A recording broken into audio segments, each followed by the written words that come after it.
You're my son's parasite, so arrogant. Divorce him and get lost. My mother-in-law sneers at me with a twisted smile. She has always disliked me, tormenting me and taking pleasure in my sadness. I've never complained and have always tried to please her. After all, she is my husband's mother and part of my family. It's too sad for family members who live together to hate each other. I've endured it all this time, but I can't take it anymore. If she wants me to divorce her son, I'll gladly do it. But the next day, my husband called me in a panic. And my mother-in-law would come to regret what she had done for the rest of her life. My name is Mary, and I have been working at a publishing company since I graduated from college. Even after giving birth to my daughter Rihanna, I hardly took any maternity leave and quickly returned to work, which is why I'm currently busy as the deputy editor-in-chief. I live with Rihanna, my husband Keith, and my mother-in-law Catherine. We used to live in an apartment with just Keith, Rihanna, and me until Keith's father passed away. After his death, Keith didn't want his mother to be alone, so we moved into his family home, and that's where we are now. At that time, I agreed to live together because Catherine was still a kind person. Thank you for living with an old lady like me. I've been so lonely since your father passed away. She would say this with a sad look, but now she's turned into a mean mother-in-law who bullies me at every opportunity. Hey, Mary. This shirt has a stain on it. Can't you even do laundry properly? Looking back, it's likely that Catherine was only well-behaved under the strict watch of my father-in-law. But now that he's gone, she's free to do as she pleases, becoming lazy and constantly nagging me. Her day starts with lounging on the couch after breakfast. I'm feeling a bit peckish. Maybe I'll have a snack. Before it's even 10 a.m., she's already munching on sweets while lying on the couch. Since she leaves all the housework to me, she hardly ever moves from the couch. I prepare myself and clean up breakfast while glancing at her lounging. Hey, Mary? Can you make me some tea? Despite how busy I am, she orders me around as if it's the most natural thing. I'll leave it here. I'm off to work now. I finish the morning preparations and cleaning, serve her tea, and head to work. Normally, one might express dissatisfaction towards their mother-in-law, but I've always been obedient. Mom, why do you always do whatever Grandma says? One day, Rihanna asked me with a puzzled look. Rihanna had noticed her grandmother bullying me for a long time and, now in her teenage years, dislikes her and sides with me. Sometimes, she even complains to Catherine on my behalf. Because she's your father's mother, and it's unpleasant to live together if we hate each other. If that happens, home won't be a place to relax. So, I thought it would be better if I just endured it. Mom, you're too kind. Well, I'll protect you in that case. Thank you, Rihanna. While Rihanna is on my side, Keith is not. Keith always sides with his mother, no matter what she does. Even if I show the slightest defiance, Catherine exaggerates and reports it to Keith. Mary was so cruel to me. Keith believes her lies without question and scolds me. How dare you treat my mother like that? Don't ever do it again. If you do, you'll have to leave. Because of Keith's attitude, I remain obedient to avoid unnecessary conflict. As a result, no one stops Catherine, and she continues to lounge on the couch and gain weight. I'm worried that her lifestyle will eventually cause health problems, but telling her that will only result in her complaining to Keith. So, I sigh quietly, making sure they don't notice, and pretend not to see or hear anything inconvenient. I thought these days would continue forever, but suddenly, everything changed. Catherine suddenly collapsed and was hospitalized. She collapsed when no one was home, and Keith, who happened to come back for something he forgot, found her. If he hadn't come back, it could have been much worse, and Keith, in shock from his mother's collapse, took it out on me. If you had been a stay-at-home wife, this wouldn't have happened. Keith yells at me, half crying, when I leave work early to rush to the hospital. I understand he's upset about his mother, but his outburst is too selfish. The reason I had to return to work right after giving birth to Rihanna is because of Keith's low earnings. Heath's income fluctuates greatly based on his job performance. He could earn a lot if he wanted to, but he always finds excuses and doesn't take his work seriously. With his earnings alone, we couldn't make ends meet, so I've been working hard all this time.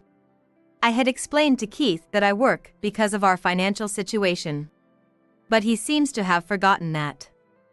I wanted to say, if you want me to be a stay-at-home wife, then you should earn more, but I bit my tongue, thinking it would be a waste of time to argue. When Catherine was brought in, she was semi-conscious, but her condition improved later. However, the initial tests didn't reveal the cause, so she was admitted for further examination. While Mom is in the hospital, you take care of things, okay? I'm busy with work. Heath ordered me arrogantly after completing the admission procedures. I'm busy with work too, but now isn't the time to argue. Welcome back. How's Grandma? She's conscious, so she'll be okay. But they don't know the cause yet, so they're running more tests. When I got home, Rihanna greeted me with a worried look. What's okay about it? Heath grumbled, passing by us and taking his frustration out on me. Rihanna glared at Keith with a cold look and then immediately turned her attention back to me. He's just going to dump everything on you, right? I'll help with the housework while Grandma is in the hospital. But you have your club activities, don't you? Rihanna is part of the volleyball team and is very dedicated, having competed in the national tournament last year. She wants to go pro and is busy every day with practice and studying.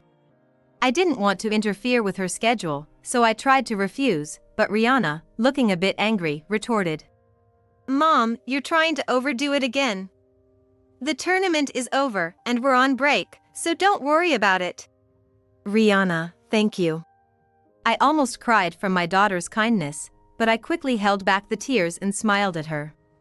With such a caring daughter, I thought I could get through this difficult time. Mary? Buy me some snacks. Catherine, who had regained consciousness, went back to her demanding ways, ordering me to bring her snacks despite being on a restricted diet.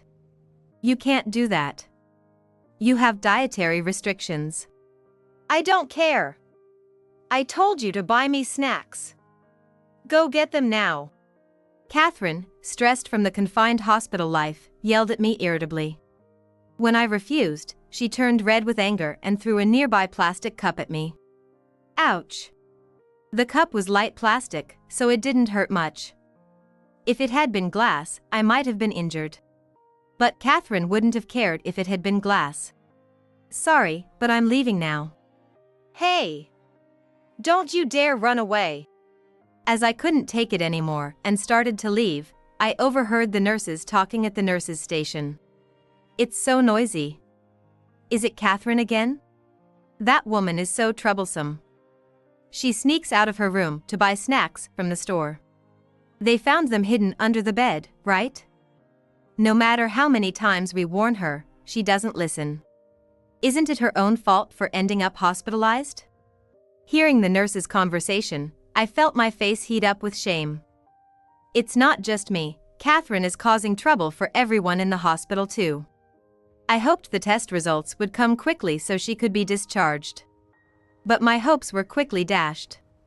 A few days later, the test results revealed that Catherine needed a liver transplant due to a disease caused by her years of unhealthy living.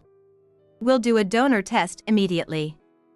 You should get tested too, Keith urged in a panic. Keith's results showed that he wasn't a match. Expecting the same for myself, I took the test too. To my surprise, I was a match. What do you want to do? Will you go through with the transplant? The doctor asked me calmly when I rushed to the hospital alone after hearing the results. Normally, I would nod. But at that moment, I couldn't give an immediate answer and could only manage to say, I need some time to think. Why didn't I just say yes immediately? I wondered, feeling a growing unease in my heart. I feel restless. Maybe I should go to the hospital's coffee shop to take a break, I thought, and started walking, only to run into Catherine by chance. Catherine. What are you doing? She was holding large plastic bags in both hands, filled with snacks. To avoid suspicion from the store clerk, she had changed out of her hospital gown into regular clothes and snuck out to buy the snacks. Despite repeated warnings from me and the nurses, she hadn't changed at all. "Since you wouldn't listen to me, I had to buy them myself. You're such a useless daughter-in-law." She insulted me as usual and then extended her hand towards me. "What is it?" "Your hand. Pay for these, will you? I had to use my own money because you wouldn't buy them for me. Hurry up and pay." Not only had she bought prohibited snacks, but she was also demanding I pay for them. Feeling dizzy, I couldn't help but hold my head. "I'm not paying. Return those snacks to the store right now." "What? Are you crazy? I just bought them. I'm saying this for your health." But Catherine didn't listen at all and started shouting at me. "You're just saying that to forbid everything and enjoy seeing me suffer, aren't you? You're such a terrible daughter-in-law. You always do things to annoy me. Do you enjoy it that much? That's not true." I couldn't help but shout back at Catherine, who was playing the victim. She looked shocked. I had never raised my voice at her before, and even I was surprised, quickly covering my mouth with my hand. Taking a deep breath to calm down, I spoke to her in a quiet voice. "If you keep eating snacks, it will harm your health. Don't you want to recover and be discharged as soon as possible? If so, please listen to me, even just a little." But Catherine, twisting her mouth into a smirk, responded, "Huh? Who do you think you're lecturing? You're an arrogant parasite. Get divorced and disappear." At that moment, I heard something snap inside me. After that snapping sound, I felt all the pent-up emotions overflowing. Up until now, I had never retaliated no matter what was said to me. We became family by chance, and I didn't want to escalate things and foster hatred between us. If I endured without resisting, things would remain calm. I had been putting up with everything to protect my family.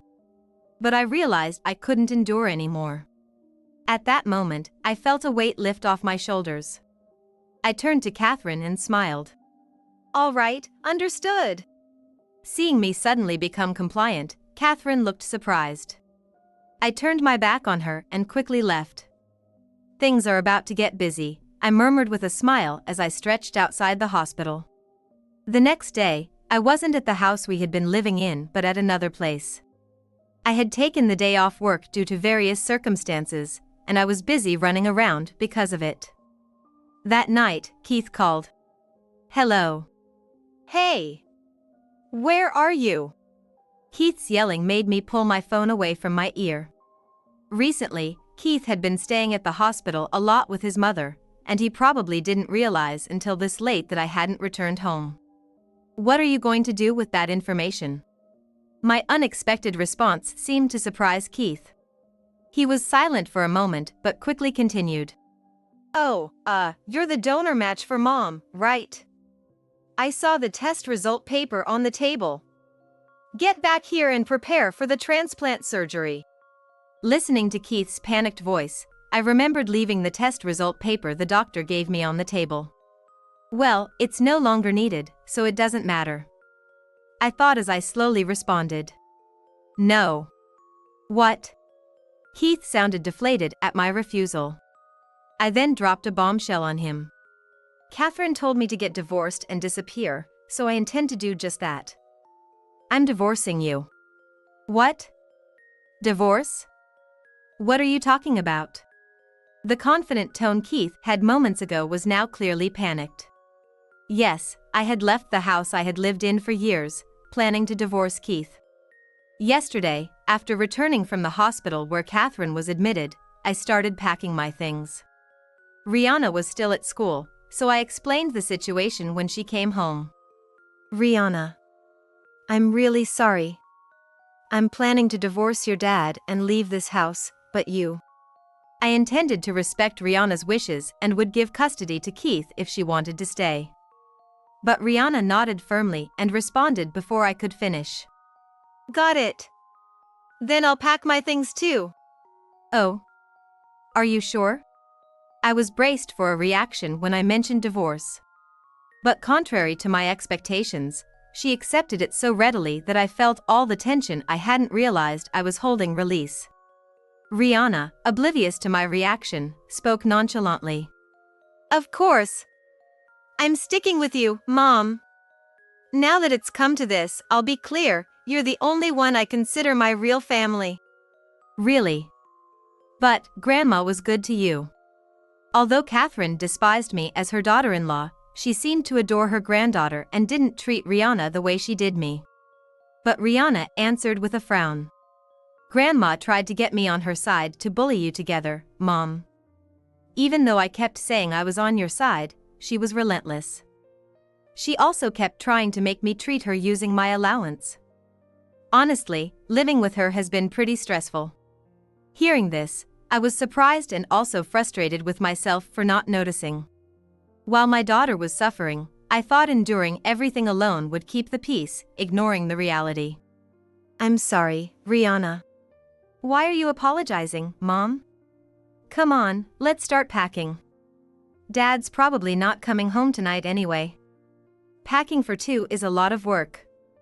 Can we finish it all today? I had the same concern, so I called my parents for help. My parents live with my brother and his wife. Unlike Catherine, they aren't mean, and I have a great relationship with my sister-in-law. She isn't very close to her biological parents and considers mine as her own. I explained everything over the phone to my family. So, I need help packing. Where am I moving? I don't know yet. I plan to move the stuff into a rental storage and stay at a hotel for now. What? We can come to your place? That would be a huge help. My sister-in-law, who answered the phone, suggested we stay with them. She said we could keep our stuff there and stay as long as needed. Grateful for the offer, I accepted, and with the help of my family, we packed up everything that day. We moved our belongings to my parents' house, and I took the day off work to unpack. My brother and his wife don't have children and adore Rihanna like their own daughter. My parents also adore their granddaughter and even said we should stay there permanently. Rihanna loves my brother's family and my parents, and she was in high spirits yesterday. Thanks to my supportive family, the move and temporary housing went smoothly, and all that's left is to divorce Keith. So, I'm asking for a divorce. Keith, clearly not expecting this, was shocked and listened to my explanation in silence. After a brief pause, he snapped back to reality. Are you kidding me about the divorce? Just come back now and give Mom your liver. Did he even hear what I said? I wondered. I said I wanted a divorce, so why should I go back to that house? No way. Why should I go back? You're my wife. You have a duty to help my mother. Are you going to abandon her while she's suffering from this disease? The way he insulted me reminded me so much of Catherine. With a sigh, I dropped another bombshell on Keith. About that. I already told the doctor yesterday that I'm withdrawing as a donor. What? Yesterday, after leaving Catherine, I didn't go straight home. Instead, I went to see her doctor. I informed him that I was declining to donate my liver.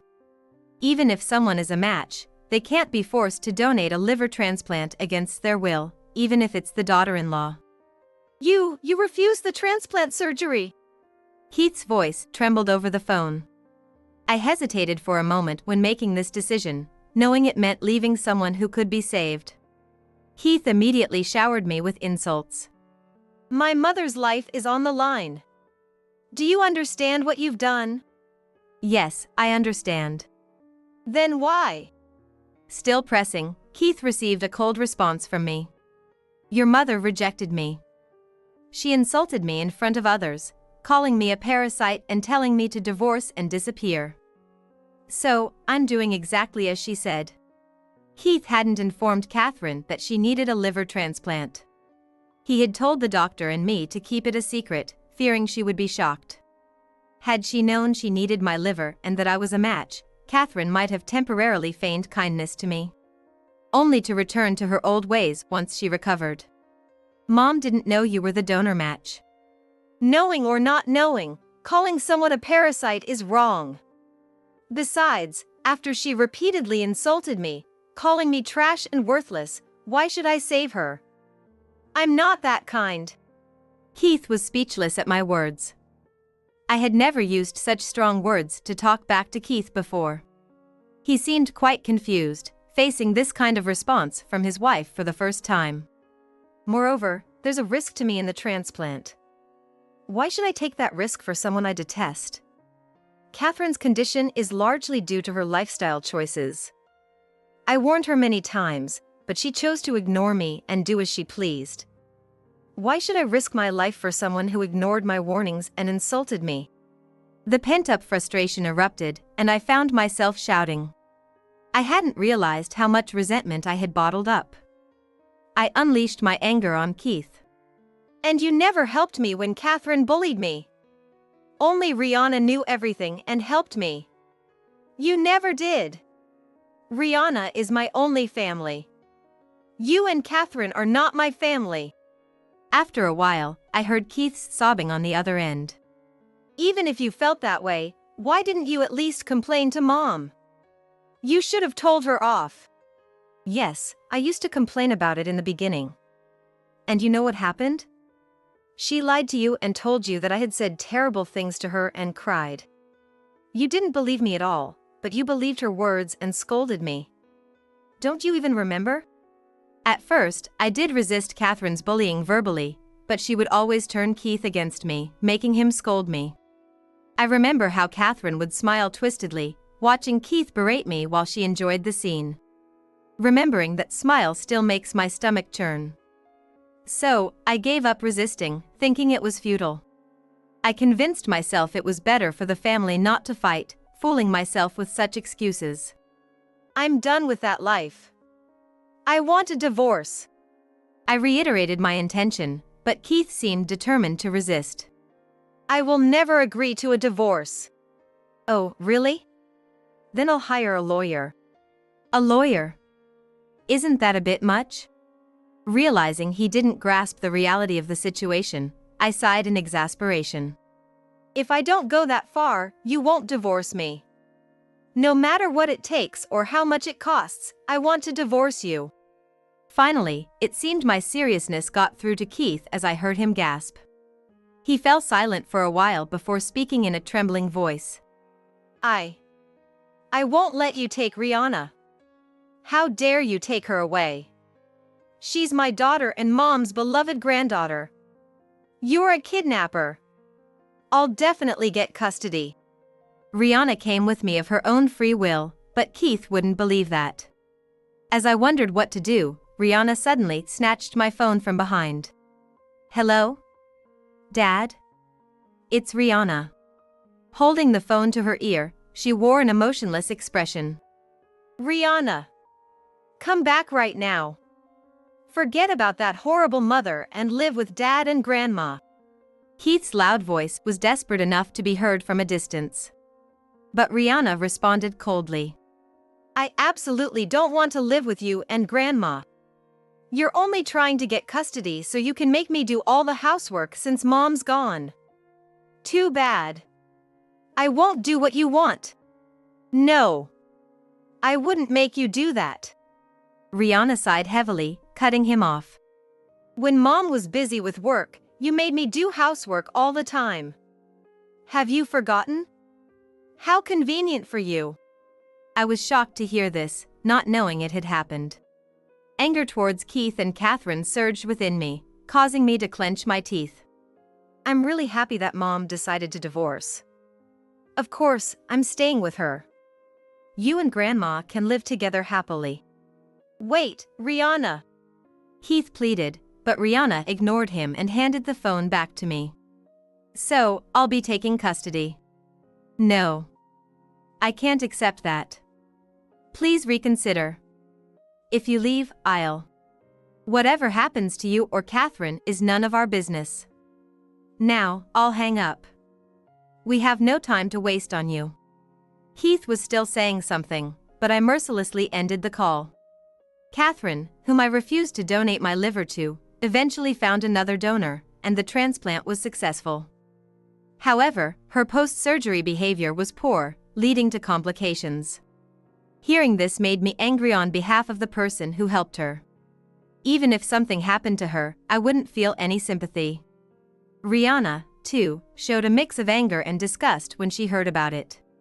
The nurses and doctors repeatedly tried to stop Catherine's overeating, but she wouldn't listen, yelling, "It's my body. I can do what I want." She had begged the doctors to save her, but she quickly forgot their kindness. Even if I had been her donor, she would have reverted to her old self. I was truly glad I refused.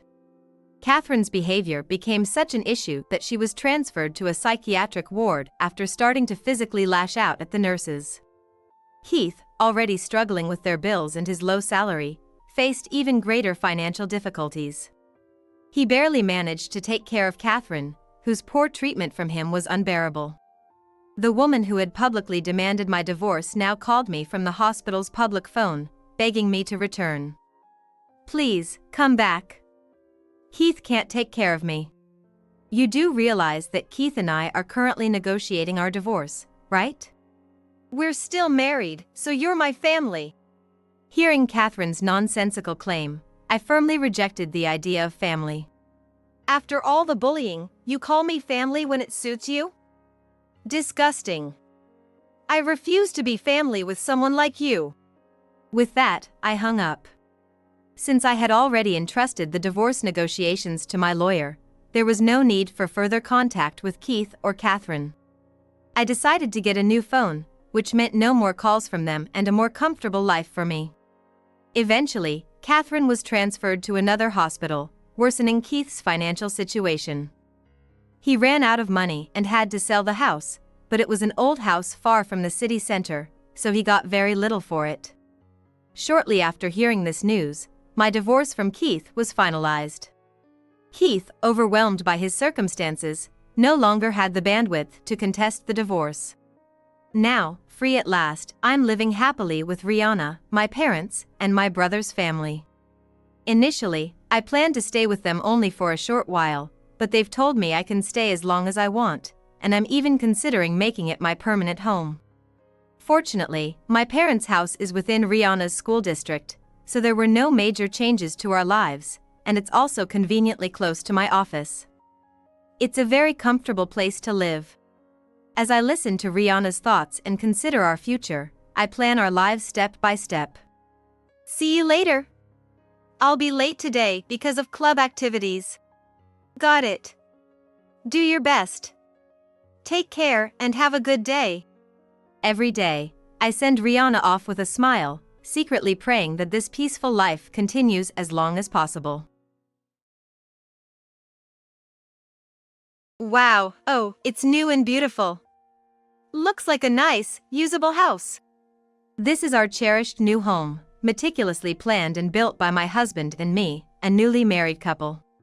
It was our parents-in-law, both of them, who carelessly dropped their muddy, old suitcase right in the middle of our meticulously cleaned living room. To our surprise, they were moving from today. They announced they lived with us. I was shocked and confronted my husband. Why is this happening without any discussion? Don't worry, my mom's here to help with the housework, right?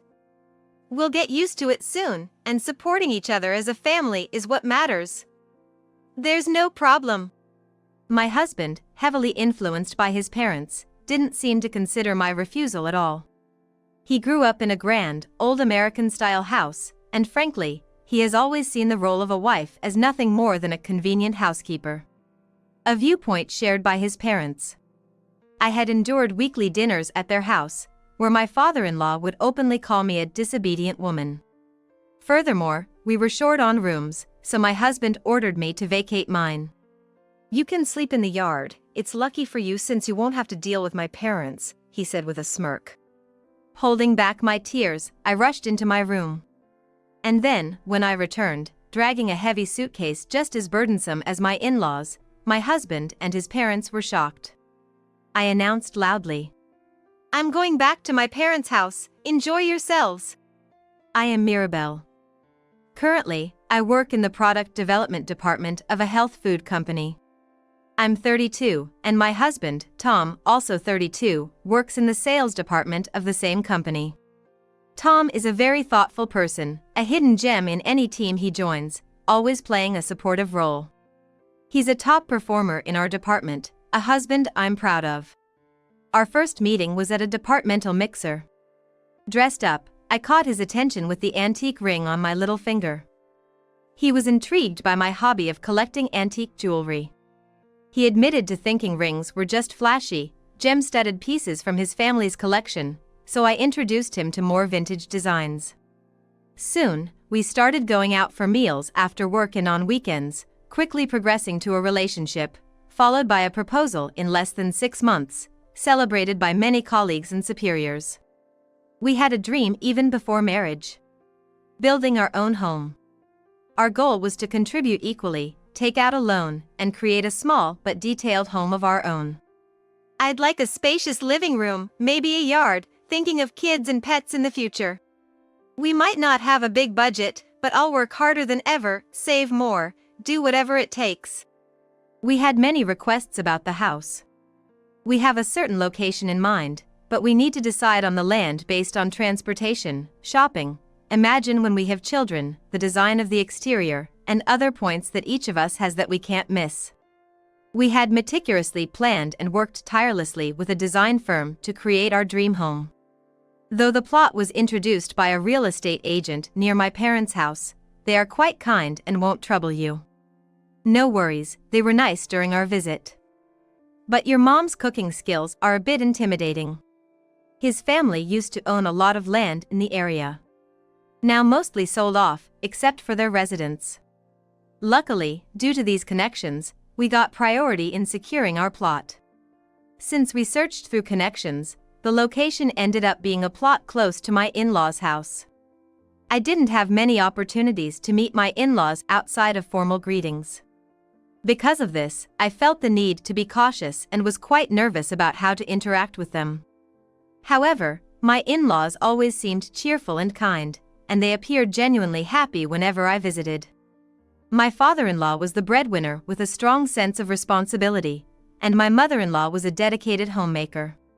When they heard about our plans for a new home, they were excited and supportive, and I thought they were wonderful parents-in-law. As our house plans progressed to the construction phase, my husband and I decided to visit his parents' house. Their house was nearby, though not next door. We wanted to make a good impression early on. Their house was a large, traditional American-style home. And I was always overwhelmed by its size. They greeted us with smiles as usual. Building your own house is a big step, but I'm proud of my son. Our house is old, so a new, clean home is something to admire. Building a house is exciting, isn't it? Mirabelle, we're looking forward to it too. That's how my in-laws both gave me their support. Our current residence was a bit far from there. My husband, Tom, suggested, it's gonna be a while till the house is finished, but how about we spend more time together in the meantime? I readily agreed, of course, let's do that. Tom had a good relationship with his parents, and they were always up to date with his business trips and weekend plans. So, we started getting invited over on weekends that coincided with our days off. The visits were for simple reasons like going to the mall or having meals at their home. However, I felt there was a limit. For example, I would get calls from my mother-in-law on a Friday night saying, "Mirabelle, thank you for the last time. Next time, could you drive us to look for a purse as a gift for a friend? It would be a big help. Also, we're inviting you over for lunch on Sunday. We're getting some nice fish, so bring Tom along. Could you bring a dish? I'm good at fried and stewed dishes and salads, so please bring something else. And about your clothes." She not only talked at length, but also filled up our weekend schedule and made specific requests. I wondered if dealing with in-laws was always this demanding and secretly asked my friends for advice, but all I got were comments blaming the oddity of my in-laws. I began to dread visiting them and felt increasingly trapped. As my work in the product development department got busier and the frequent visits to my in-laws' house fueled my mistrust. One day, I mustered the courage to decline over the phone. I feel bad visiting so often, and I also want to have some quiet time on the weekends. I'm embarrassed to say, but with work, I can hardly keep up with chores at home. I tried to deflect the conversation, but my mother-in-law was unyielding. Insisting, "Don't be shy, we're family now," and I couldn't escape that weekend's plans. Reluctantly, I went to my in-laws' house with a heavy heart. To make matters worse, my husband knew I had tried to decline the invitation. Throughout the car ride, he scolded me. Mom was sad, Dad might say something, blaming me. At their house, with dishes spread across the dining table, the topic came up again. I felt like I was sitting on pins and needles. Then my father-in-law pointed at my mother-in-law and said, "Why don't you go help out? It's not too much for her. That would be too much for Mom." "That's not a problem. She can just finish the housework during the week and then come clean up your apartment. She's a homemaker, after all, she's got free time." I was surprised by his suggestion and even more so by his tone. His attitude towards my mother-in-law, a homemaker, was filled with misconceptions and harsh assumptions. I was at a loss for words, feeling like he was a boss issuing orders rather than a family member. What was terrifying was that my mother-in-law just smiled and nodded, as if my husband's instructions were the most natural thing in the world. I felt a chill down my spine. Thankfully, I managed to fend off the suggestion that she take over our household chores. In stark contrast to her compliance, my repeated refusals made my father-in-law mutter, "What a disobedient daughter-in-law." I could feel my irritation rising, and my heart raced. My father-in-law quickly became sullen, and my mother-in-law scrambled to cater to his needs. The tension in the air was suffocating, and I quietly resolved to stop visiting my in-laws. The following week, when my mother-in-law called, I tried to excuse myself, saying, "I have other plans and can't come." If the new house was completed and they had to live near their in-laws, they would have had to see each other every day, not just every week off. The horrible thought filled me with dread. Why not? Haven't you finished your chores? Maybe it would have been better if I had helped out, like my husband suggested. She persisted, but I had my response ready. "I have plans with a friend who attended our wedding. We're going out as a thank you. So, I can't come today, but I'll visit when our schedules align. I'll make sure to convey my thanks to my friend." I rattled off my excuse and managed to end the call.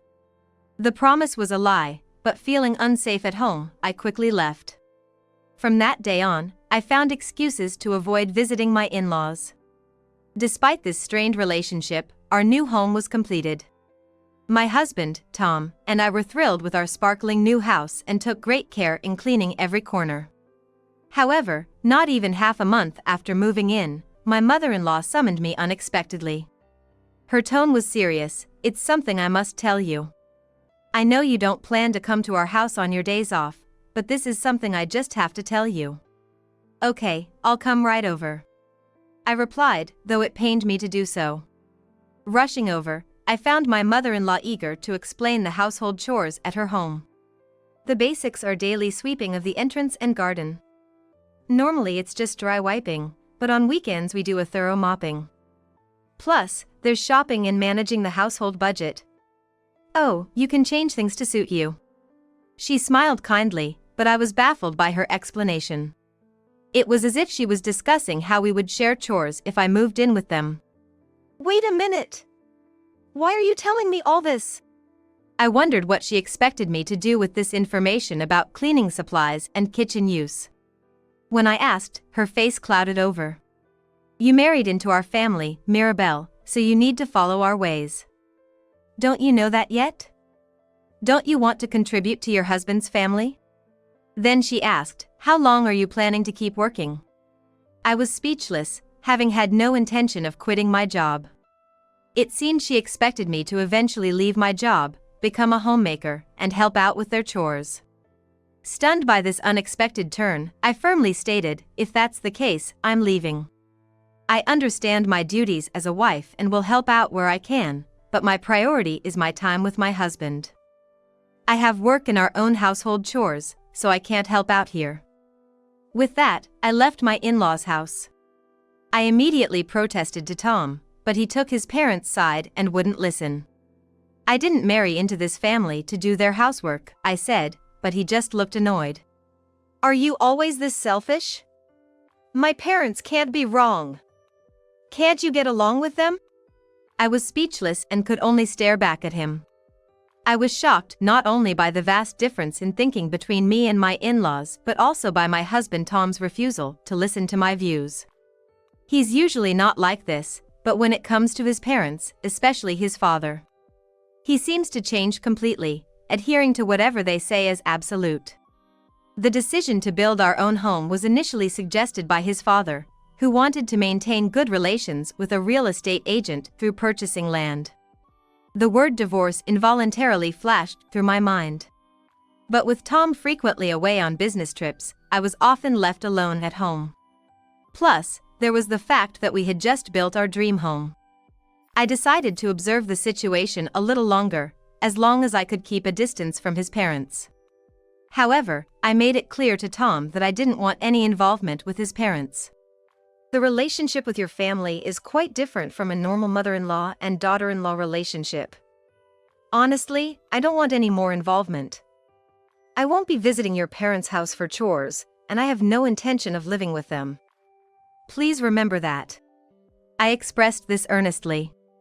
I expected him to get angry, but surprisingly, Tom backed down, saying, "Okay, I got it. I'll handle things with my parents from now on." A month later, on a weekend, I was preparing lunch at home. Then Tom, who had been out since morning, returned with multiple voices accompanying him. I was surprised to see my in-laws enter the living room with large bags. "Oh, it's so nice and clean because it's new. It looks like a great, user-friendly house," exclaimed my father-in-law with a loud laugh. Tom seemed proud as he showed them around the living room, carrying heavy luggage like carry-on cases and backpacks. When I confronted him, he began to say something unbelievable. He announced that his parents were moving in with us from today. What? Why? Without any discussion? I've been thinking about this for a while. Since Mirabelle doesn't want to deal with my parents, I've been mediating. Don't worry, my mom's here for the housework, right? We'll get used to it, and it's good to support each other, no problem. He said, as if he never doubted I would welcome living with his parents. I felt a sense of despair. I was foreseeing a difficult life living with in-laws whose perspectives were so different from mine. I was determined to avoid living with them, but apparently, our house and land had already been sold without my knowledge. The preparations for their move were made entirely behind my back. They only brought their immediate belongings, and their larger furniture was stored in a storage unit. I had just told Tom that I wanted to minimize interaction with his parents, and now I felt utterly betrayed. Why did you decide this without telling me? Why proceed unilaterally without any discussion? Don't you consider my feelings? This is about our future life as a family, we should have discussed it together. But Tom was indifferent. He looked at me as if I was a nuisance. But if my parents want to live with us, what can I do? Think of it as a trial period. Since he didn't want to be involved, I handled the sale and the moving preparations. A trial period? The house is already sold, what are you talking about? Doing this behind my back is like a betrayal. Complaining after marrying into the family? You're the wife, show some understanding and patience. This is my house. Tom snapped, his logic baffling me as he raised his voice. I was stunned. I realized that in his eyes, my thoughts and opinions seemed irrelevant. Ignoring me, he began to show his parents upstairs. Our house has 3 private rooms. Tom's study, my room, and our shared bedroom. We had planned to give my room to our future child. Wondering where he was guiding them, my husband then bluntly said to me, "Get your stuff out of the room."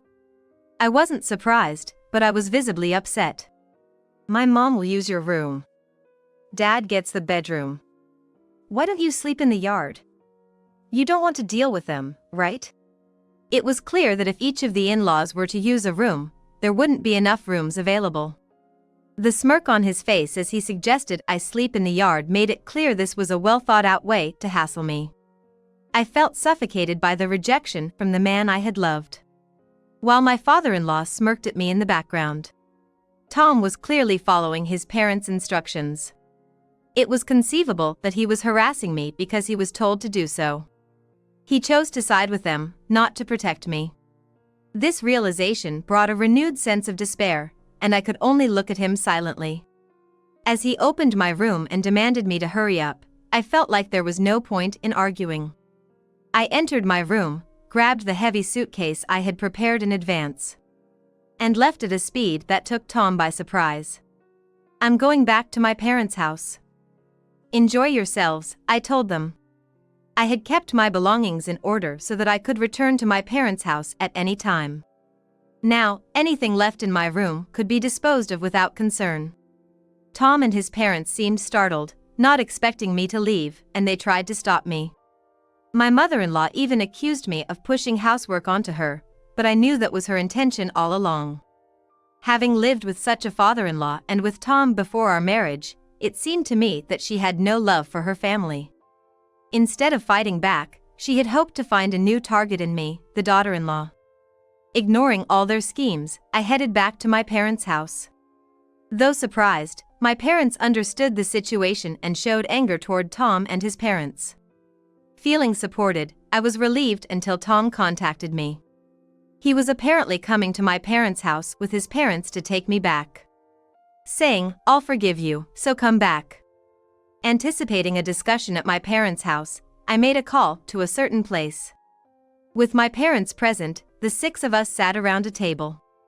Especially my father, upon hearing what I had gone through, glared at Tom and his parents with utmost anger. Yet, Tom and his parents showed no remorse.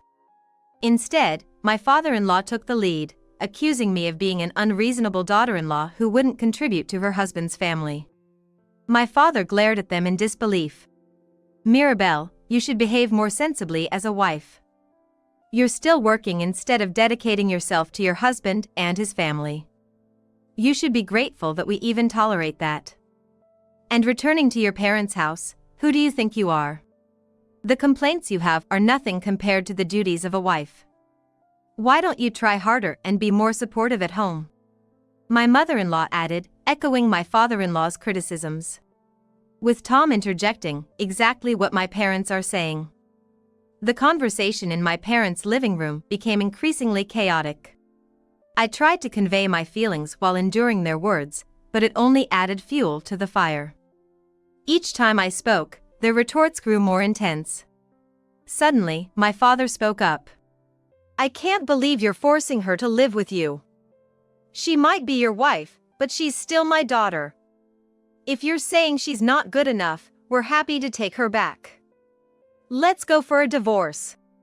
Encouraged by my father, I brought out the divorce papers that I had printed from a website before their arrival. My part was already filled out. All that was needed was Tom's signature. Seeing this, both my father-in-law and Tom started to get angry. "Don't be stupid. You think this is a solution? A wife should not think she can just divorce. Taking such extreme measures, you're a coward." My father-in-law yelled, while Tom, looking annoyed at me, followed. "We haven't even had a proper discussion yet. Can't you be a bit more rational? This is why I hate it when women can't have a logical conversation."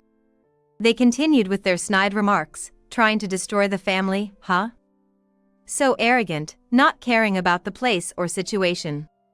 They said they wanted to discuss, but it was clear they weren't in a state to have a reasonable conversation. I had already given up on talking and was only focused on getting Tom to sign the divorce papers. But it wasn't just their terrible attitudes that led to this. "I have something to ask your mother," I said, pulling out my smartphone to show a video. My mother-in-law's face, who had been quiet until then, visibly changed upon seeing the screen. It was no surprise she recognized the content. It showed her opening drawers in my room. Since I had started refusing to do chores at their house and limited my interaction, I noticed items gradually disappearing from my room.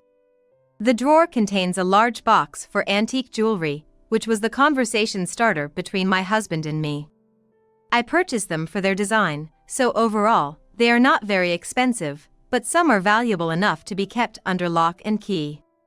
Stolen were not only the visibly expensive pieces of fine jewelry but also several antique rings and accessories. And then, the contents of the locked box. Each item is a treasured part of my collection, and the realization that someone has been breaking into my room sends a chill down my spine. I considered the culprit, but it seemed unlikely that my husband would target the antiques for monetary reasons. The prices vary, and since my husband, with whom I share household finances, has never reprimanded me, I've been freely collecting them. He knows I've been buying mostly inexpensive items. However, the disappearance of the jewelry with gemstones clearly indicates the motive was to cash them in. Could it be that someone was let into the house while I was away? Realizing someone had been entering my room, I bought a small camera and placed it hidden in the room. After setting it up hidden in the shadow of the furniture, it captured the culprit's image within just a few weeks. At a time when no one was supposed to be at home, the person who appeared in my room was my mother-in-law. Someone could enter without my knowledge only if my husband had lent them the key or given them a spare, most likely. My mother-in-law used it to target the times the house was empty, stealing small amounts of precious metals from the jewelry box. When I confronted her with this undeniable evidence, she turned pale and exclaimed, "I've already sold them, I can't give them back." My mother-in-law became frantic and almost in tears, not knowing if the items had been sold to someone else. When I said, "I will claim damages corresponding to the value," she shrieked, "That's a lie. No way." Although my collection was mostly inexpensive, it included some pieces from reputable stores. Among the stolen items were these high-end pieces. Probably, the locked and carefully stored items caught her eye. And their cash value must have been substantial. But this meant the claim amount was in the tens of thousands of dollars. An amount she couldn't afford as a homemaker. My father-in-law, trembling with rage, glared at me. Without reprimanding his wife for the theft, he suddenly snapped, "Don't mess around. You're going to sue over this trivial matter? If you've married into this family, you should listen. Instead of dressing up in toy-like trinkets, why don't you work on yourself more, maybe lose some weight?" My father-in-law, red-faced and yelling. It seemed to genuinely believe that once married into their family, I was their property. He was just angry that I wasn't complying with everything he said. "Enough with the jokes." He finally stood up, raising his hand towards me. I braced myself for the blow, but my father quickly stepped in, preventing it. Just then, the doorbell rang, signaling the arrival of the person. The person whom I had contacted. A lawyer specializing in divorce issues. I had been consulting with this lawyer since I first considered divorce, especially after the theft suspicions arose. He was an older, authoritative lawyer from a firm known for handling divorce cases effectively. His presence filled the room with a serious atmosphere, and Tom and his parents seemed diminished by the lawyer's authority. First, the lawyer explained that we would be seeking compensation from my mother-in-law for the theft. Then, he laid out the evidence of the unreasonable demands and treatment from Tom and his in-laws. Including the diary I kept for such incidents, recordings I had made, and the footage from the small camera, all of which were admissible as evidence. He explained that we could claim damages for the mental anguish they caused. When the topic of divorce and the ensuing financial settlement came up, Tom, in a panic, got up and began pleading with me. "Throw away this stupid idea of divorce, we're in love, aren't we? You don't seriously want to split up?" As he groveled, his parents chimed in, "That's right, rethink this, you can still turn back." It was clear they hoped I'd withdraw the divorce, but I felt it was a waste of time to even engage with them. "We're not in love anymore, so that's inaccurate.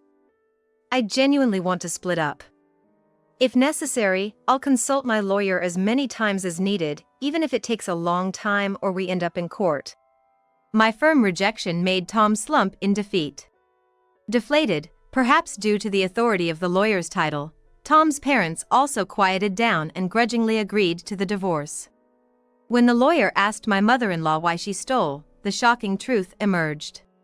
She was a reckless spender, and after splurging on shopping, she found herself short on living expenses. Unable to tell her husband, she planned to borrow money from Tom. He was on a business trip, so he told her, "Use the spare key. There's money in the bedroom drawer, take it." She did, but then noticed the rings I left in the bedroom and thought there might be more. Rummaging through my room, she found the jewelry box and the locked box, which she quickly took to a locksmith. I lost the key, she lied to get it opened, took the contents, and replaced the empty box. Every time she was short on cash, she would sneak into our house and steal more. Hearing this, my father-in-law turned on her, calling her the lowest of thieves. Despite their insults, my parents ushered them out of the house, and they left in a loud commotion. I never went back to that house, leaving the disposal of the furniture to them. My ex-husband and his parents began living there. But due to the financial claims I made, they couldn't afford to pay, and the house and land were eventually seized. I heard from neighbors they moved to a small apartment and lived poorly. However, my ex-husband told me that his father had been leaving all the housework to his mother, burdening her and then blaming her for the theft, causing her to run away with most of the family's money. In a panic, my ex-husband called, asking if I knew anything. I had no contact with her, so I advised, "You should file a missing person report," and hung up. The two left behind did indeed report to the police. My mother-in-law is being searched for as a missing person, but so far, she hasn't been found. There's been no word from her, but I wonder if she will eventually be returned to my father-in-law and ex-husband. It seems that they are constantly bickering and fighting with each other now that they have no one to take care of them. Even at the company, I hear rumors about my ex-husband Tom, who is in a different department. Due to the significant decrease in his living standard, he's making more mistakes at work and his performance in the sales department has plummeted. Since he used to get work by being nice to everyone, his mistakes and missteps with clients have led to his reassignment to a less desirable department, famous for grueling tasks like telemarketing. He's becoming increasingly exhausted. Moreover, after committing a major mistake by sending confidential company information in an email to a client, he completely lost his footing. This became a big issue in the company, with various departments scrambling to take measures, and Tom was held accountable and penalized. Eventually, feeling uncomfortable, he chose to resign voluntarily, as I was informed by a well-connected colleague. As for my father-in-law, apparently, he too became more irritable at work due to his fatigue. His juniors and subordinates started complaining of mental distress, leading to his demotion for not being suitable for his current position. This hurt his pride, and he chose to resign in anger.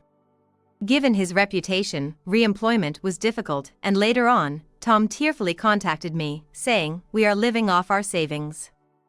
Can you help us?" But I had no choice but to refuse. The alimony was already paid, and there was no reason to continue any relationship with them. I politely declined and then blocked their numbers. Finally free from them, I decided to change jobs to a company that had been offering me a good position, as I was growing weary of being known as the divorced ex-wife at my current job.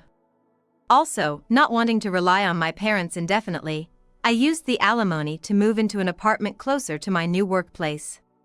My parents, though worried, respected my desire to be independent and saw me off. I make sure to keep in touch with them and spend time with them during long vacations. In my new environment, my life began to improve. I think I have recovered mentally, so much so that I can think positively. I would like to get married again if I have a chance. My name is Rachel, and I'm 38 years old. I got divorced 6 years ago and remarried 3 years back. Me, my first hubby Dan, and my current hubby, Lewis, we all worked together at Smith Foods. Dan and Lewis were like oil and water, always competing, but they both really gave their all for the company. After me and Dan decided to tie the knot, I quit my job. The next year, our little girl Julie came into our world. Our marriage was like a fairy tale, at least for the first 5 years. Then things started to go south. Dan fell head over heels for a gal 10 years his junior, named Natalie. He hardly ever came home, and it tore me up. Eventually, I decided to divorce him. I've been a single mom to Julie ever since. While Dan was off with his new flame, Lewis, bless his heart, reached out to me worried. We started talking, not just about Dan, and before we knew it, we ended up tying the knot. Lewis never let on that he was the big boss's son at the office. I didn't have a clue until after we got married. Turns out, my second marriage was like hitting the jackpot. Julie and I have been living the high life. Not long ago, we went skiing in Switzerland. Poor Julie had an accident and now she's in a wheelchair. While I was dropping her off at school, I saw someone at the gate. It was Dan. My ex, who left me for another woman 6 years ago. Thought remarriage was a miracle for you. But look at you now, back to a life of misery. It's almost funny. Then Lewis rolls up in his fancy car, and Dan's face just goes white as a sheet. What? Lewis? Driving such a fancy car? Lewis is the son of the president of Smith Foods. He's about to become the youngest president in the company's history. Talk about a plot twist, huh? I wanted to share the life journey that led me to this point of happiness. The company's huge, isn't it? Didn't seem this big when we first interviewed? It's a long-standing food company. It's still growing and listed on the New York Stock Exchange. Dan, Lewis, and I joined Smith Foods and were assigned to the PR department. On our first day, Dan wouldn't stop talking, and we planned to grab some drinks to get to know each other better. Man, your French is incredible. My dad's background is French. I was born and raised right here in the US. Rachel, I heard you're also fluent in French. Did you grow up abroad? I've always been fond of French. I studied it more in the Global Studies program at college. Wow, I can't speak a lick of it, but somehow I still got hired. Guess I'm lucky. Being in the same starting group, me, Dan, and Lewis would often go out for drinks. We got pretty close. But Dan, getting greedier by the day, started to see Lewis as his rival. Doesn't it seem like Lewis is the boss's pet? He's even on the cover of our PR magazine. Sure, he's good-looking with a tall stature. I can give him that. But a regular employee, acting like a model? And he's always in the spotlight at work, like he's the face of the company. If they gave me a chance, I could outdo him. I don't want to lose to him, not in work, not in anything. I don't think Lewis cares about winning or losing. He's just doing what's asked of him. He even said he's tired of being judged by his looks alone. Do you and Lewis ever go out for drinks, just the two of you? Well, if he invites me. Around this time, it seems Dan started to have feelings for me. I had a sense of it but pretended not to notice as there were no clear words or actions from him. The three of us, Dan, Lewis, and I, grew closer both at work and in our private lives, inspiring and challenging each other. 2 years after joining Smith Foods, Dan asked me out. What should I do? How should I respond? Maybe I was being the villain here, but I talked to Lewis about Dan. If you don't dislike him, why not go out with him? I respect Dan and think he's a good guy. He could make you happy. Dan was a man of intense but transient passions. His tendency to get completely absorbed in something was somewhat frightening. But I gave an honest okay to Dan, who had expressed his feelings directly. Dan and I got married when we were 25. I left my job to focus on family life. It's a shame you're leaving. You had the potential to be a career woman. You're always attentive to details others miss, finishing tasks before they're even requested. It's really a waste. Thank you. You're the only one who appreciates me that way. Contact me anytime if you need anything. Though, I think Dan will take good care of you. If he ever cheats, I'll be right there to give him a piece of my mind. Lewis said lightly, a statement I would come to remember. Dan, if you're going to be late, at least let me know. Dinner's going to waste. Stop nagging. It's because of your constant complaining that I don't want to come home. Don't forget, Julie has her school play tomorrow.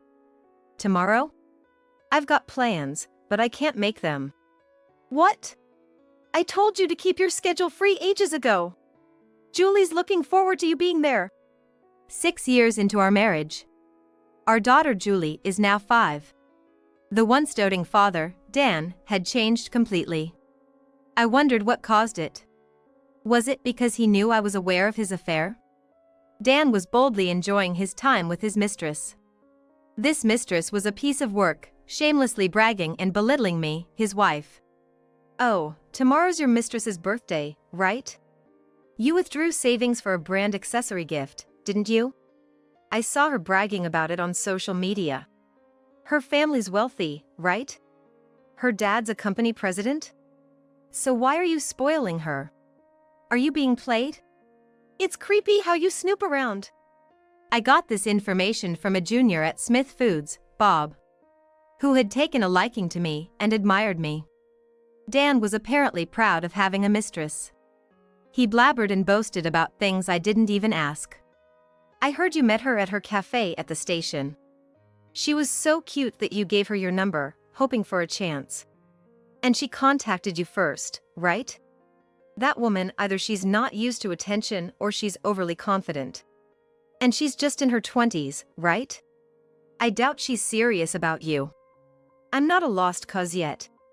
Dan declared defiantly, choosing to be open rather than hide. So, you frequented her cafe every day, and it paid off. Don't you realize you get too obsessed with one thing and lose sight of everything else? I've always been devoted. Did you know your mistress has been harassing me? It's pretty serious slander.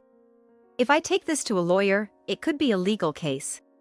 She's posting on my social media, calling me horrible names, accusing me of not doing housework, of cheating. She's spreading lies. The other moms at Julie's kindergarten have seen it, and now they treat me like a pariah. If this continues, I'm going to take action. Reacting to such trivial stuff and getting all worked up? Are you a child?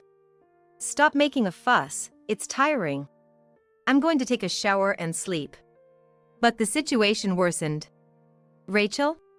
It's me, Lewis. Out of the blue, I received a call from Lewis. It had been a while since I heard his voice, as I had left my job for family life. And Dan rarely spoke about work, let alone about Lewis. Lewis! It's been a while. How are you? Actually, Dan has been absent without notice for the past few days. I was wondering if he's sick or something. Dan hadn't been coming home for the last few days, and now he wasn't even showing up at work. But I couldn't bring myself to tell Lewis about this embarrassing situation. Well, maybe he's not feeling well. Sorry about that. I'll make sure he contacts the office. Are you okay? Lewis asked, his concern almost bringing me to tears. I wanted to confide everything in him. To have someone sympathize and comfort me. If it's going to be a long absence, I really need him to let us know. Right now, Dan, me, and 3 others are handling a big project. He is the group leader. Honestly, we can't proceed without him. I'm sorry for the trouble he's causing everyone. I guess he'll have to step down from this project then, if it's holding things up. I'll pass the message to Dan, I said, realizing the severity of the impact on his work. I felt helpless, knowing there was nothing more I could do. I tried calling Dan, though I expected no answer. My emails were being ignored, and the phone calls went unanswered. Hello? To my surprise, it wasn't Dan, but his mistress who answered. Oh, it's his wife. Dan's in the shower, can't come to the phone. Do you have a message for him? Is my husband staying at your place? Yeah, he stays here most of the time, occasionally at a hotel, but mostly at my place. Are you keeping him from going to work? Are you the possessive type? Dan's planning to quit his current job for a new opportunity. What? I haven't heard anything about that. Maybe he can't be honest with you? He says you're scared when you're angry. He told me he's often left wandering the streets at night because you won't let him in. She was spouting all sorts of things, lies Dan had probably told her to make it seem like their marriage was failing. A typical tactic of an unfaithful husband. My father owns a business. Dan's going to take over as president soon. It's a great opportunity he wouldn't want to miss. Men want to be at the top, don't they? That's something you couldn't give him. I can make him a president. That's part of my charm. Her father's business, a cafe, was just a small shop in front of the station. They were planning to expand into a chain. But I wondered if becoming president of such a business was really what Dan wanted, given his aspirations when we first joined Smith Foods. Why don't you just file for divorce? Dan doesn't come home or go to work, so what's the point of staying married? It's not that simple. We have a daughter, Julie. Are you the one keeping Dan from coming home? What? No way. He approached me first, and I reluctantly responded. I'm with him because he listens to me. I wasn't planning to marry, but my dad was looking for a successor. Dan just happened to be there. He's lucky, isn't he? Getting to marry someone 10 years younger and become a president. Of course, he wouldn't want to go back to you. I could almost see her smug face. I had checked her social media.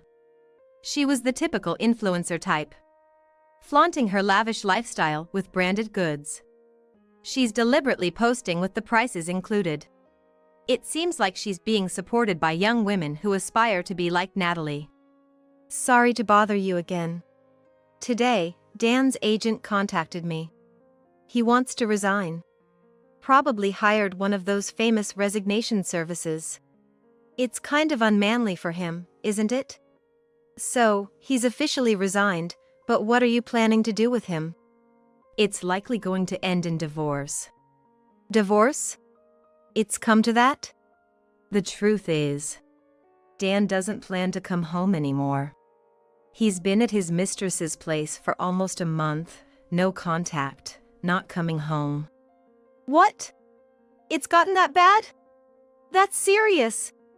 Divorcing now, when my daughter Julie is just about to start school, would hurt her, wouldn't it? I tried to envision us getting back together, but it's impossible now. Dan has completely moved on to his mistress. Dan has always been the type to forge ahead once he makes up his mind, not listening to others. That's why I think he left everything behind to be with her, kind of like eloping.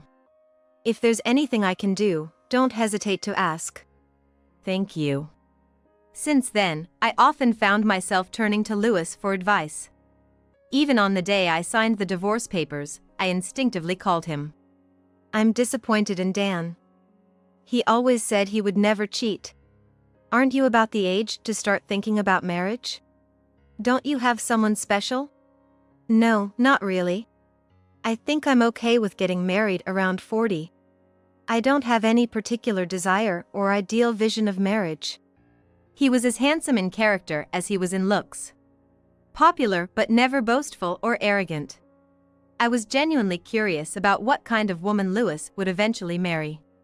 Even after my divorce from Dan was finalized, I kept getting updates from my junior, Bob.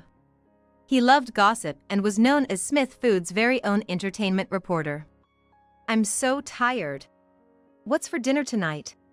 Order delivery. I'm tired too. I heard that Dan, now married to his mistress Natalie, was struggling. He had been handed the reins of the cafe, her father's business, and was already facing difficulties. Dan had initially been enthusiastic about turning the business around, but he couldn't fully commit to the job, finding it uninteresting. Tired? That's because you've been out and about, not doing housework. You wanted to do it perfectly and even stopped working at the shop, but in the end, you didn't do anything. I'm only 22, you know? My friends are still single. I'm not going to be tied down at home. Their marriage was clearly not going well. 3 years after my divorce from Dan and his marriage to Natalie, they were still together, albeit unhappily. Wow, here? Julie was understandably surprised. I was even more so. Julie and I were standing in front of Lewis's family mansion, having been invited over. The house was enormous. "Hey, welcome." Lewis greeted us warmly, his charm just as evident in private. Meeting Lewis's parents and having a pleasant conversation with them, it suddenly dawned on me. "Your father is from Smith Foods, right? You didn't use the Smith surname. Was it to avoid being known as the president's son?" I couldn't just become the president overnight. I wanted to start from the ground up, to understand what our employees go through. My dad still says I have a lot to learn. I'm really sorry for keeping it a secret until now. No way, this is like hitting the jackpot. Lewis had recently proposed to me, and today I was meeting his parents to officially announce our engagement. "I feel so honored that you would marry someone like me, a divorced woman with a daughter." "Why are you being so formal?" "Just be your usual self, Rachel." Lewis lightened the mood, and we spent the day with smiles. Lewis had always been there to listen and advise me during the rough patch with Dan. Our growing closeness seemed inevitable. My biggest concern about remarrying was Julie. Would she need a new dad? Why does Lewis have to leave? Why can't he just stay with us? Julie had asked earlier. It seemed that her memories with Dan were being replaced by those with Lewis, elevating his place in her heart. Then one day, Julie called Lewis Dad and expressed her wish for him to be her father. That's how Lewis and I started preparing for our marriage. "What? Rachel and Lewis getting married?" That was Dan's initial reaction when our junior colleague Bob, a gossip lover, told him about our wedding. "When did this happen?" "Rachel doesn't like guys like Lewis. She used to say he's too skinny and unreliable. She needs someone like me who goes to the gym. We're complete opposites. Rachel's taste in men is so inconsistent. She just goes for any guy who says he likes her. She's not even that pretty, and she's got a kid, and she's in her mid-30s. A younger, prettier woman without a kid is obviously better. What is Lewis thinking? With his looks and brains, why a divorced woman with a child? What's his angle? They'll break up soon, maybe in 3 years. Me and Natalie?" Dan was evasive when it came to his own affairs. But Bob skillfully managed to draw the conversation out. "After all, even though it's a small cafe, people say the prices are high. The coffee taste isn't that bad either. That's why I've kept the prices high, but the customers don't seem to understand. They wonder why good drinks can't be cheap. But the scale is just too different. I used to work for Smith Foods, a big food company, you know? Dealing with a coffee for $5 each, that's just small fry. And about Natalie, are things going well with her?" Since the beginning of the marriage, there was an uneasy atmosphere, but it has somehow lasted for 3 years. "Things aren't going well with Natalie. She's young, with a wide social circle, and won't listen to me. Her parents just dumped the failing business on me and turned a blind eye. We're like a couple in name only. I tend to get obsessed and then lose interest quickly. Natalie can't leave me now that I've taken over her father's failing business. She should be grateful to me, but we barely have a marriage. No housework, no marital life. A housekeeper? Impossible, her family isn't that rich. Just because someone calls themselves a president doesn't mean they're wealthy." I was astounded by how freely he talked to a junior colleague. Hearing such complaints about his wife and work made me even angrier. Dan was clearly upset about my happy life with Lewis. He hadn't accepted the fact that I was remarrying Lewis. Then, 3 years later, "There's something important I need to discuss." I got a sudden call from Dan. It had been about a year since I last heard from him. "I'd like to see Julie at least once a month. I can't afford a lawyer, so I want to talk to you directly." His sudden interest in Julie seemed too convenient. He never mentioned wanting to see her in the past 6 years. Probably some trouble with Natalie made him think of Julie. I later found out that at this time, Dan was under a lot of pressure both at work and at home. "I'll have to ask Julie. She barely remembers you as her dad since you separated before she started elementary school. She's close to Lewis now. If she says no, you'll have to accept that. What does Julie say about me? Why would she talk about you? You think too highly of yourself. When I asked Julie, she didn't want to see Dan. I told him her honest answer. Is that really what Julie said? Or are you making her say that? Or maybe you're lying to me. What can I do to make you believe me? After I said that, Dan was left speechless. For a while, there was no contact from him, so I thought he had given up on meeting Julie. Yet, today, he was lurking at the gate of Julie's elementary school. Julie was in a wheelchair, and Dan mistakenly assumed she was disabled. She had injured herself skiing on our recent trip to Switzerland and was using the wheelchair just until she recovered. But Dan made a very rude comment about it. What's all this commotion? Louis arrived in a luxury car to drop off Julie. Why such a fancy car? Louis, really? Louis is the son of the president of Smith Foods. He's set to take over as president soon. What? Louis is the president's son? He never hinted at that. Why did he keep it a secret from us? Was it because he thought we would act differently around the president's son? That's just arrogance. Even changing his name. He should have worked at another company if he wanted to start from the bottom. If he doesn't have the guts for that, he shouldn't be president. Louis is too soft. Dan ranted, seizing the opportunity to complain about Louis. Even when we were married, he always badmouthed Louis. What are you doing here? If you don't have business, please leave. I can call the police for suspicious behavior. You're just showing off because Rachel's here. You don't look good at all. I'll excuse myself then. I came to see Julie. She's my child, I have the right to see her. I already told you, Julie doesn't want to meet you. Whether that's true or not. And I don't want her to meet you either. You chose your mistress over a still young Julie. I think you're unclean for that reason. You barely attended Julie's kindergarten events. Do you have any idea how lonely she felt? Do you know what she said the first time she wore her school backpack? She wondered if you would be happy to see her. After that day, she stopped talking about you completely. I said, holding back tears. I not only worked a day job, but I also worked as a web writer from home to ensure an income. I was so busy with housework that I hardly had time to talk with Julie. I made her feel lonely too. So that's why you married wealthy Louis. I didn't even know Louis's father was the president until we decided to get married. I was drawn to Louis's kindness and warmth. Even if he weren't the president's son, I would have married him. You and Louis have been together since you joined the company as new employees, weren't you? This kind of thinking is pointless. He's just trying to find a loophole to gain an advantage because he's at a disadvantage.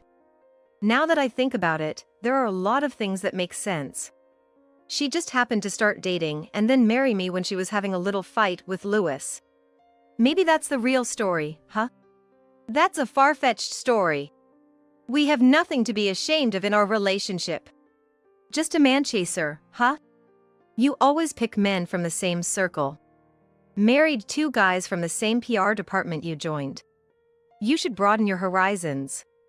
And what about your marriage? Married a girl 10 years younger, abandoning Julie. She's probably tired of you by now. That's typical for you, isn't it? Happy just to win someone over, but then you lose interest. The classic once you've caught the fish, you don't feed it mindset. This conversation is a waste of time. I'm leaving. Running away, huh?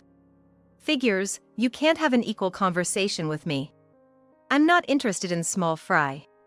I heard your rice ball shop is in trouble. Good luck with your presidency. I have bigger business goals in mind than a $5 coffee. In the end, Louis had the last word. I got emotional too. Dan's greatest punishment for abandoning everything for his mistress was that he would never see his own daughter again. And as Louis said, Dan's cafe went bankrupt. Dan, now the president, was saddled with debt. He had been tricked into taking over Natalie's father's failing business. Dan was deceived because of his own ulterior motives. Natalie, having found a new boyfriend, left him and filed for divorce. Then came a happy event for me. I was pregnant with Lewis's child. Though it was a late pregnancy, both Lewis and I were overjoyed. His parents were happy about that. And Julie was thrilled, which comforted me. I don't regret marrying Dan. After all, he gave me Julie, the greatest treasure.